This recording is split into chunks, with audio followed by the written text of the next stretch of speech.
आप इतने प्रेम से समझाते हैं, पर मुझ अज्ञानी के पल्ले कुछ भी नहीं पड़ता। वैसे वेद, पुराण, गीता इत्यादि सब मेरी समझ में आ जाते, फिर आप क्यों समझ में नहीं आते? पहली तो बात, अज्ञानी तुम नहीं हो।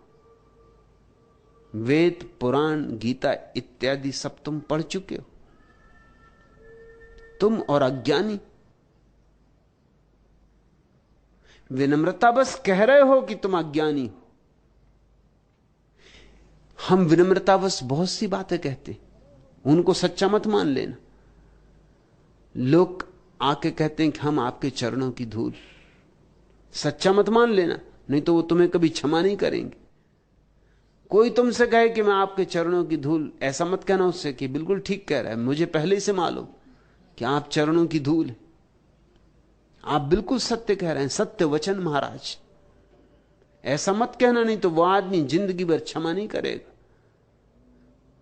वो जिंदगी भर कोशिश करेगा कि तुमको दिखला दे कि तुम पैरों की धूल हो।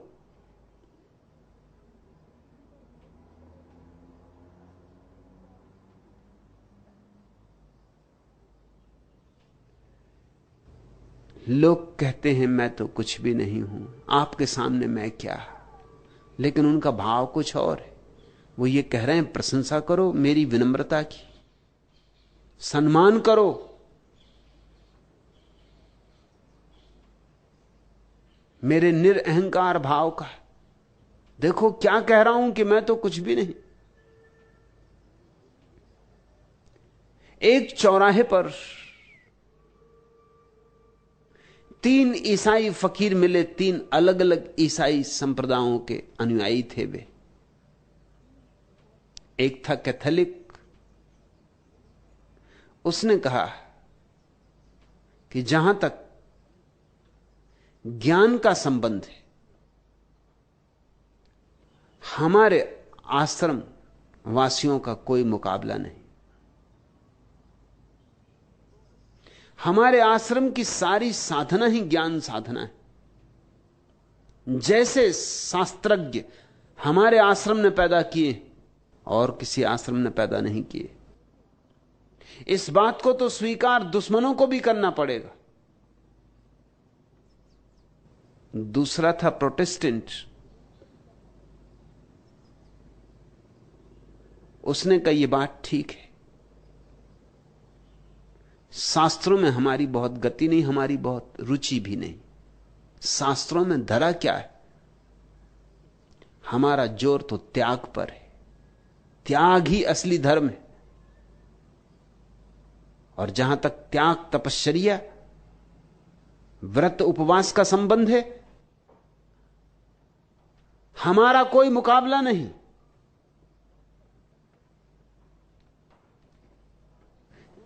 तीसरा,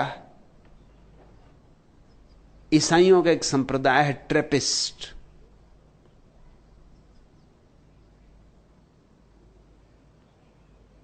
वो तीसरा मुस्कुराया और उसने कहा हमारे पास तो न ज्ञान है न त्याग, लेकिन विनम्रता में हमसे ऊपर कोई भी नहीं। विनम्रता में हमसे ऊपर कोई भी नहीं। विनम्रता में हमारा कोई मुकाबला नहीं। विनम्रता में हमसे कोई ऊपर नहीं, ऐसी बात तो फिर विनम्रता भी अहंकार की ही घोषणा हो गई। फिर तो विनम्रता भी अहंकार का ही आभूषण हो गई। फिर तो विनम्रता अहंकार का नया बचाव हो गई, नया छिपाव हो गई। और सबसे सुंदर छिपाव, दिखाई ही नहीं पड़ेगा। अहंकार ऐसा छिपा, अब तुम इसे पकड़ ही नहीं पाओगे, ऐसा सूक्ष्म हो गया। स्वरूपानंद, ऐसा तो कहो ही मत कि मैं अज्ञानी हूं। अज्ञानी होना आसान मामला नहीं। अज्ञानी होना बड़ी साधना है। उनको मैं अज्ञानी नहीं कहता जिन्होंने गीता, वेद, कुरान नहीं पढ़े, वे अपढ़ हैं। और उनको मैं ज्ञानी नहीं कहता जिन्होंने वेद, कुरान, बाइबल पढ़े, वे पठित हैं। अज्ञानी तो मैं कहता हूं सुकरात जैसे व्यक्ति को, जिसने अपने मरने के पहले कहा कि मैं सिर्फ एक ही बात जानता हूं कि मैं कुछ भी नहीं जानता। यह है अज्ञानी। मगर ऐसा अज्ञान ही तो ज्ञान का पहला चरण है, जो यह कह सके कि मैं कुछ भी नहीं जानता हूं, और कह ही ना सके ऐसी उसकी प्रतीति हो। यह भी अहंकार का दावा ना हो, यह अहंकार का विसर्जन हो,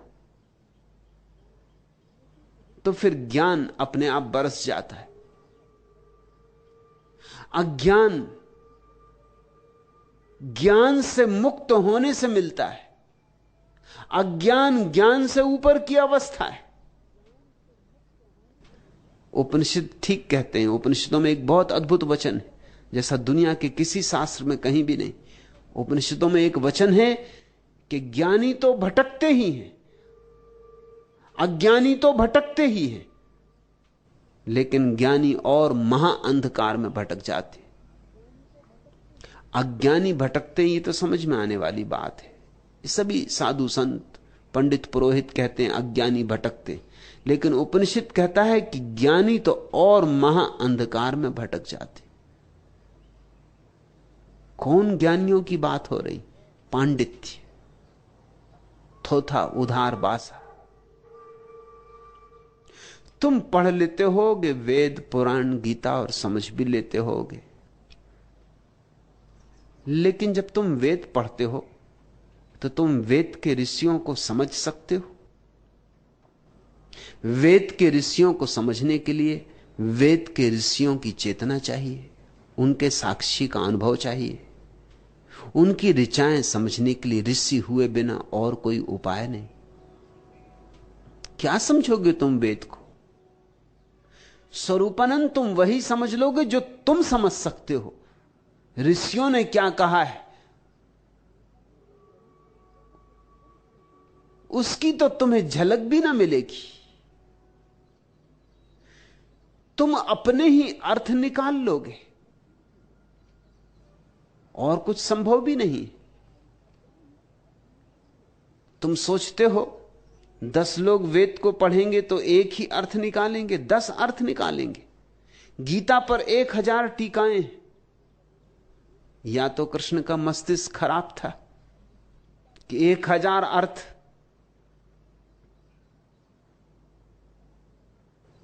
और या फिर कृष्ण का तो एक ही अर्थ रहा, लेकिन निकालने वालों ने 1000 निकाल लिए।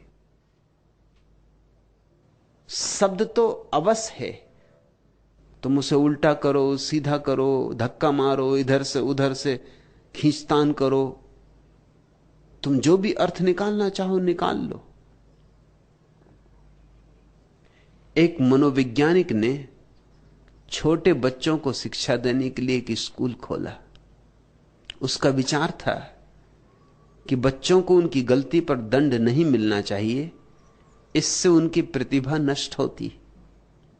उसने अखबारों में विज्ञापन निकलवाया कि शिक्षक पद हेतु ऐसे सज्जन की आवश्यकता है जो शांति प्रिय, वात्सल्यपूर्ण और क्षमावान हो। इंटरव्यू के लिए जो पहला उम्मीदवार आया वह था मुल्ला नसरुद्दीन, लाल लंगोट लगाए, मूंछों पे ताव देता हुआ। मनोवैज्ञानिक ने उसके पहलवानी रंग ढंग देखकर कहा, महाशय जी, क्या आपने विज्ञापन को ठीक से पढ़ा था? मुल्ला क्रोधपूर्ण नजरों से उसे घूरते हुए बोला, हां पढ़ा था, तभी तो यहां आया हूं, वरना मुझे यह पता भी न था कि तुम्हारे जैसे गीदड़ भी शहर के इस कोने में रहते। मनोवैज्ञानिक तो घबरा गया।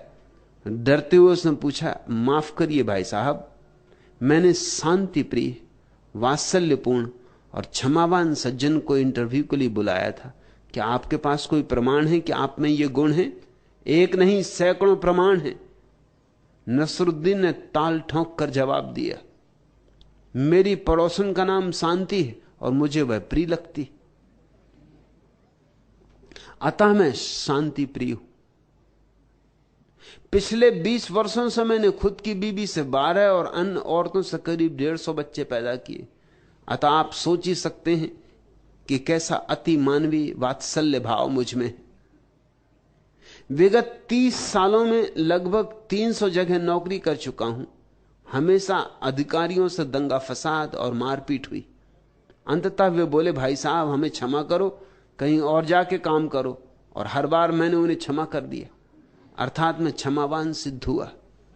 और रही सज्जन होने की बात, तो सुन बे मरियल चूहे, यदि मैं सज्जन न होता तो प्रमाण पूछने के दुस्साहस पर अब तक तेरी टांगे न तोड़ देता। अर्थ तुम क्या लगाओगे? अर्थ तुम कैसे लगाओगे? अर्थ तो तुम्हारे होंगे। वेद तो जरूर पढ़ोगे, मगर वेद के बहाने अपने को ही पढ़ोगे। किताबें तो दर्पण, तुम्हारे चेहरे तुम्हें दिखा देंगी। मैंने सुना कि मुल्ला नसरुद्दीन को रास्ते पर चलते हुए एक आईना मिल गया। उसे आईना पहली दफा मिला, उसने आईना नहीं देखा था। उठा के आईना देखा, अरे उसने कहा, बड़े मियां ये तो मेरे पिताजी की तस्वीर है। ये तो मैंने कभी सोचा नहीं था कि पिताजी ऐसे शौकीन थे कि तस्वीर भी उतरवाएं। अच्छा हुआ मिल गई। घर में कोई तस्वीर भी नहीं पिताजी की। पिताजी तो चल बसे, संभाल के रख लूंगा। संभाल के ले आया। सोचा पत्नी को बताना ठीक नहीं, क्योंकि पत्नी को मेरे पिताजी से बहुत चिढ़ थी। फेंक फांक देगी, आग लगा देगी, तस्वीर को बर्दाश्त न कर सकेगी। जब पिताजी मरे, उनकी मौत हुई, तो उसने लड्डू बांटे थे मोहल्ले में। सो छिपा के वो ऊपर गया।